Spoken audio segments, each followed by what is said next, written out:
रक्षाबंधन का त्योहार आ रहा है। एक भाई ने बहन के लिए फ़ोन किया, बहन ने फ़ोन उठाया। बहन ने कहा, भैया क्या मेरी कोई विशेष ज़रूरत पड़ गई, तेरा फ़ोन आ गया है। भाई ने कहा, जी जी ऐसे क्यों बोल रही है। उसने कहा, भैया इसलिए मैं बोल रही हूँ क्योंकि बरसों से तेरा फ़ोन आया नहीं है, तो आज अचानक तेरी कॉल मैंने देखी। जिस दिन भाई मेरे बेटा भी हुआ था, उस दिन मुझे इतनी खुशी नहीं थी जितना कि आज तेरा फ़ोन देख करके मुझे खुशी हुई है। ये बहन बोली है, ये बहन कहते। तालियां तो बजाना ही मत आप, बिल्कुल। छोटा भाई था। बोल, आज अपनी पगली बहन को कैसे तूने याद कर लिया। तो उसने कहा, जी जी रक्षाबंधन का त्योहार है, तू आ जाती, तेरे चरण घर में पड़ते तो लगता कि सूखे हुए पेड़ को पानी मिल गया होता। बहन की आंख में आंसू आ गए। वो कहती है, भैया मैं आ नहीं पाऊंगी, दूर है, 5-7 घंटे का रास्ता इधर से, 5-7 घंटे का रास्ता उधर से, 1500 रुपए की मिठाई भी लानी होगी, राखी भी लानी होगी,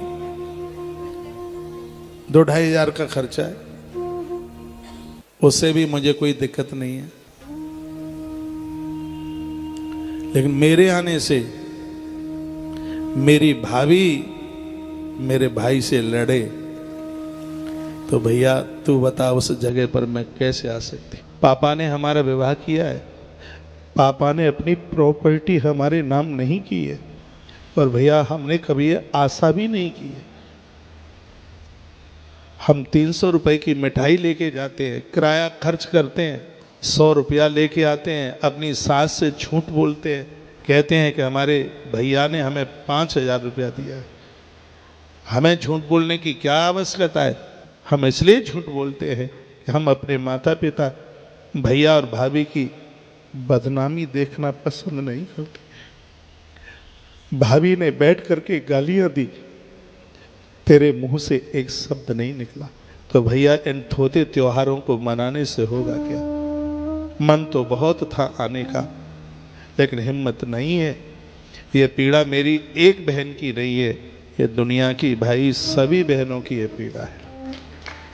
तो रो करके कहती है, एक शब्द तो उसने ऐसा बोल दिया, मम्मी पापा ने हमारा विवाह किया है, प्रॉपर्टी हमारे नाम नहीं की है, हम कुछ लेके नहीं आए। जिस घर में हमने जन्म लिया है, क्या उस घर में हमारा अधिकार नहीं है? क्या उस घर में हमारा बोलने का कोई अधिकार नहीं है? जिस कुर्सी में हमने पांव पसारे, हम रोज लड़ते थे, लेकिन रात्रि को एक थाली में भोजन करके ही भैया सोते थे। क्या तुझे नहीं पता? भाभी अपनी ससुराल से साड़ी लेकर के आती है, सबको दिखाती है, कहती है मेरे मम्मी पापा ने, मेरी भाभी ने मुझे देखो 5,000 की साड़ी दी है। तो भैया तू बता, हमारे सास नहीं है, हमारी ननद नहीं है, क्या हमारा मन नहीं होता कि हमें भी हमारे पियर से कोई ऐसा सामान मिले, हम भी अपने ससुराल वालों को दिखाएं। लेकिन इस घर ने तो हमें बेगाना कर दिया है। ये सोच लिया है भामर पड़ गई हैं, दूसरे घर भेज दिया है, अब तो उनका यहां पर कुछ है ही नहीं। उसने अपने आंसुओं को पहुंचा, फोन कट गया। मैं इस पवित्र स्थान से कहूंगा, भाई और बहन का जितना प्रेम है, इस लोक से लेके ऊपर के लोक तक कोई तराजू नहीं है जिसको कोई तौल के बताए। अपनी बहनों का अति आदर करो, बहुत मान करो। बहन जैसी चीज कहीं मिल नहीं सकेगी। जिस दिन बलराम ने अपनी बहन सुभद्रा का कन्यादान किया, आंखें भर आई थी, रो पड़े थे, गिर पड़े थे,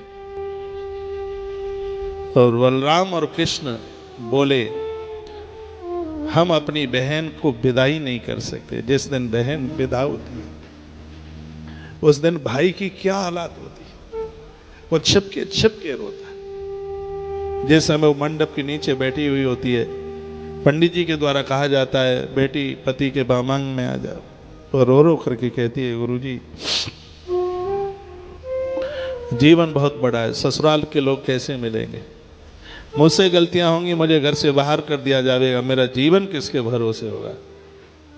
आवाज उसके भाई के पास पहुंचती, अग्नि की साक्षी में वो कहता है जीजी, ये मैं बहुत संकल्प के साथ कह रहा हूं, जहां तेरा पसीना गिरेगा वहां तेरा भाई रक्त की धार बहा देगा, तुझे दुख ही नहीं देगा, मेरा जीवन तेरे लिए होगा। और बहनों को भाइयों के ऊपर बड़ा भरोसा होता है, लेकिन वर्तमान समय की जो भाभियां हैं इस रिश्ते को भी तिलांजलि दिलाने के लिए बिल्कुल तैयार हैं। ऐसा मत होने दीजिए कर। तुम किसी की भाभी हो तो तुम किसी की बहन भी तो हो, इस बात को तो याद रखिएगा। बड़ा पवित्र त्योहार आ रहा है रक्षाबंधन, जिस समय बहन भाई की कलाई के ऊपर राखी बांधती है, आयुष लिखने वाला देवता उसका हाथ कांपने लगता है, उसे लगता है क्या लिख दूं मैं इसमें। उस राखी का इतना महत्व है जिसमें वो अपना आयुष अपनी उम्र भी अपने भाई के नाम कर देती है। ऐसी बहन जिंदगी के अंतिम श्वास तक धरती का कोई भी भाई अपनी बहन के उपकारों से कभी पूर्ण नहीं हो सकता। एक बार आप अकेले में बैठ के देखिए उस बहन के बारे में जो अपने सभी अधिकारों को छोड़ के चली गई। जिस घर में उसने जन्म लिया है उसका अधिकार उतना ही है जितना उसके भाई का है। उसने उसके बच्चों ने कभी दावा नहीं किया नाना नानी के ऊपर, उन बच्चों ने भी कभी नहीं कहा यहां हमारी मां का भी तो अधिकार है। एक क्षण में सब कुछ छोड़ छाड़ के चली गई है। तुमने अपनी बेटी का कन्यादान किया है, तुमने अपने घर से उसका देश निकारा नहीं किया। और दुर्भाग्य है उन भाइयों का जो अपनी बहनों के लिए कभी फोन तक नहीं कर पाते, उनसे कभी बात तक नहीं कर पाते। घर में भाई भाई में लड़ाई हो जाए एक भी रिश्तेदार की नहीं चलती हो, यहां तक कि माता पिता की भी नहीं चलती। एक अधिकार एक ऐसा बहन का है, छोटा है तो डांट के कहती है सुन तेरी कनपटी में 2 चांटे ऐसे लगाऊंगी सीधा हो जाएगा, खबरदार, तुझे तमीज नहीं है, तेरा बड़ा भाई है बाप की तरह, तुझे अकल नहीं है, बिल्कुल ऐसे ही डांट के बोलती है। यदि भाई बड़ा है आंख में आंसू आ जाते हैं और क्या कहते हैं मालूम है, भैया तुझे पता है हमें पालने के लिए पापा ने 16-16 घंटा ड्यूटी की, कभी उन्होंने घर नहीं देखा, सुबह भोर में निकलते, 6-6 महीने में एक बार उनका घर में आना होता। आज वो बूढ़े हो गए, घर की जवाबदारी तेरे ऊपर है, ये तो बच्चा है, इसको तो अकल ही कहाँ है, तू घर का जिम्मेवार आदमी है और तू ही ऐसी बात करेगा तो ये परिवार की नौका डूब जाएगी। ये बहन बोलती है, वो शब्द बोलती है, शायद वेद भी जिसकी भाषा सुन करके मुस्कुराता होगा, प्रसन्न होता होगा, तो बहन के मुख से वह वाणी निकलती है। तो ऐसा बहन और भाई के बीच में मनने वाला त्योहार आ रहा है रक्षाबंधन। मैंने बहुत वीडियो डाली है उसके लिए, आज भी एक डाली है, चैनल से जुड़ करके उसको आप देख लेना।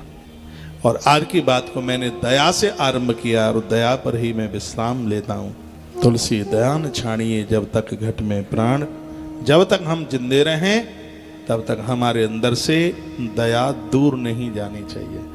और दया तब पास रहेगी जब दया का उल्टा भगवान को हम याद करते रहेंगे। बहुत बहुत धन्यवाद, आपने पूरा सुना। इन्हीं शब्दों के साथ जय श्री कृष्णा, जय श्री राम, जय गौ माता, जय राधे श्याम।